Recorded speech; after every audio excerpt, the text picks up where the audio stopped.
निम्नलिखित में कौन कौन से समान पद हैं। तो सबसे पहले आपको ये प्रश्न को समझना होगा। कहना ये चाह रहा है कि निम्नलिखित में कौन कौन से पद समान पद हैं, वो आपको बतलाना है। समान पद, तो यहाँ पे मेन ये है समान पद। पहले इस शब्द को आपको समझना होगा कि समान पद आखिर होता क्या है।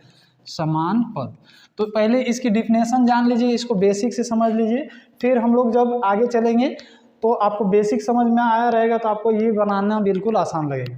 तो समान पद कहते किसको हैं, पहले ये जान लीजिए। तो डिफिनेशन सबसे पहले मैं बता रहा हूँ कि समान पद किसको कहते हैं। तो जब किसी पद का चर तथा उनके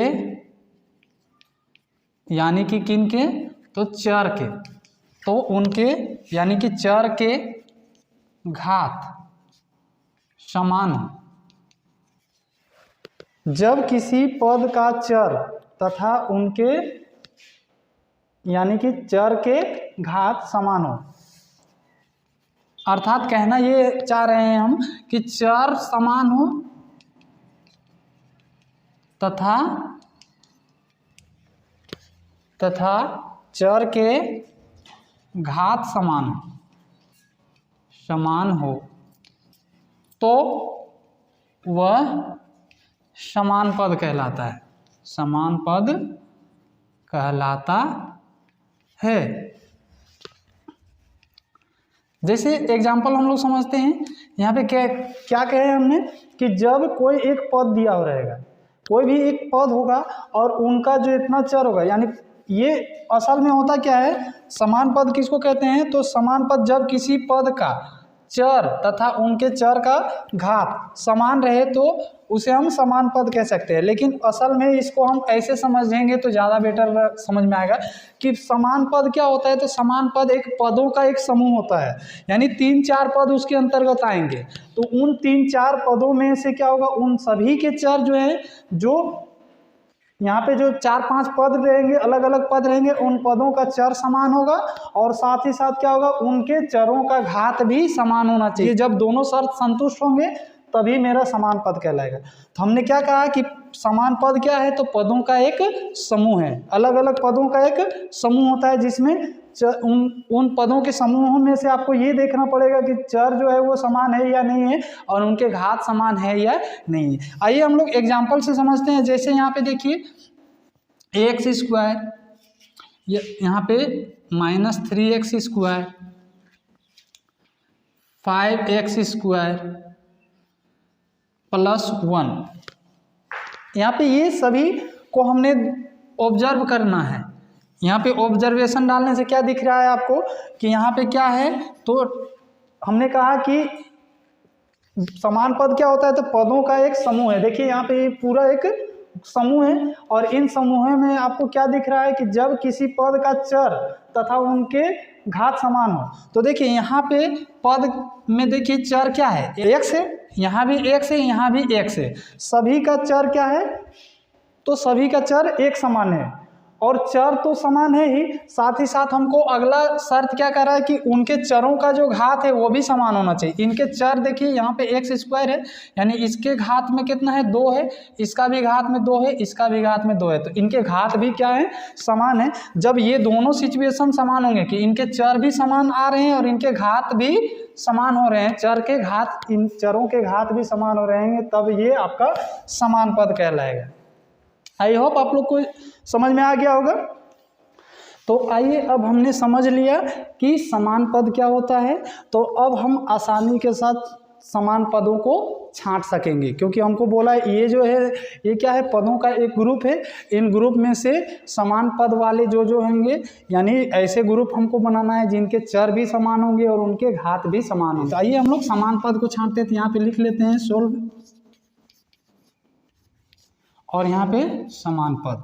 तो समान पद में कौन कौन होगा, देखिए यहाँ पे क्या है, 3x है, यानी x है यहाँ पे, तो यहाँ भी x है, लेकिन यहाँ पे y है, तो यहाँ पे y नहीं है, यानी चर यहाँ पे x तो मिला लेकिन y भी फिर एक अलग चर आ गया।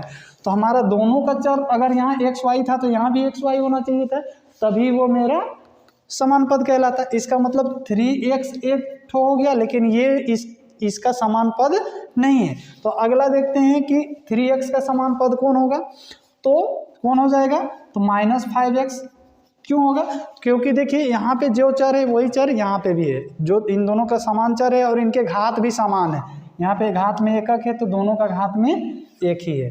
अगला देखते हैं, यहाँ पे डी में देखते हैं, तो ये क्या है, आपको दिख रहा है कि इनका चर तो है x, यहाँ पे x है, यहाँ भी x है, यहाँ भी x है, लेकिन चर तो है x, लेकिन इनका घात देखें तो इसका घात अलग है। यहाँ पे घात में 2 है और इसका घात में 1 है, जबकि हमने कहा कि इनके घात भी बराबर होना चाहिए। दूसरी चीज़ कि यहाँ पे y भी है, जबकि यहाँ पे y मेरा नहीं है, इसलिए ये जो है इनका समान पद के अंतर्गत नहीं आएगा।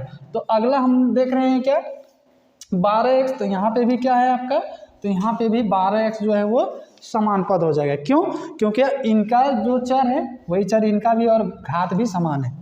तो आप लोग को ज़्यादा समझाने की ज़रूरत नहीं है। यहाँ पे ये क्या दिख रहा है आपको, तो यहाँ पे भी देख रहे हैं x तो है, लेकिन यहाँ पे x तीनों में x भर ही है और कोई दूसरा चर नहीं है, जबकि यहाँ पे 2 एक्स्ट्रा चर मेरे आ गए, इसलिए ये समान पद के, इनके समान पद के अंतर्गत नहीं आएगा। तो फिर आगे बढ़ते हैं, तो यहाँ पे देख रहे हैं, यहाँ पे क्या है जी में, तो जी में देख रहे हैं कि 6x² है। तो यहाँ पे क्या है, यहाँ पे x है तो यहाँ भी x है, बट केवल x होने भर से नहीं होता, इनके चरों का घात भी देखना होता है। तो इनका घात में यहाँ पे 1 है, जबकि इसका घात में 2 है। तो हमने क्या कहा था कि चर का घात भी बराबर होना चाहिए और चर भी बराबर होना चाहिए। तो चर तो बराबर था, लेकिन इनके घात बराबर नहीं है, इसलिए ये भी इनके समान पद के अंतर्गत नहीं गिने जाएंगे, नहीं काउंट होंगे। अगला देखते हैं एच नंबर में क्या है, तो एच में -2x है, जो कि ये समान पद के अंतर्गत इन्हीं के आएगा। क्यों आएगा, क्योंकि यहाँ पे भी चर x है, तो इनका भी सबका x है और सबका घात भी सेम है। हाँ, इनके संख्याएं जो गुणनखंड के रूप में है वो अलग अलग होंगी, कोई दिक्कत नहीं है। यहाँ पे 3 है, यहाँ पे 5 है, यहाँ पे 12 है, यहाँ पे -2 है, तो यहाँ पे इससे कोई फर्क नहीं पड़ता है संख्या से, बस आपका चर होना चाहिए समान और चर का घात समान होना चाहिए। तो इस प्रकार से हमने इस प्रश्न का सॉल्यूशन कर लिया। अगर हमारा जैसे यहाँ पे और भी, ये तो हो गया एक समूह हो गया, ये पूरा एक समूह हो गया। अगर हम बात करें कि दूसरे समूह में भी हो सकता है यहाँ पे, तो अगर जैसे सपोज कर लीजिए -4xy का एक ग्रुप लेते हैं, तो -4xy एक हो गया।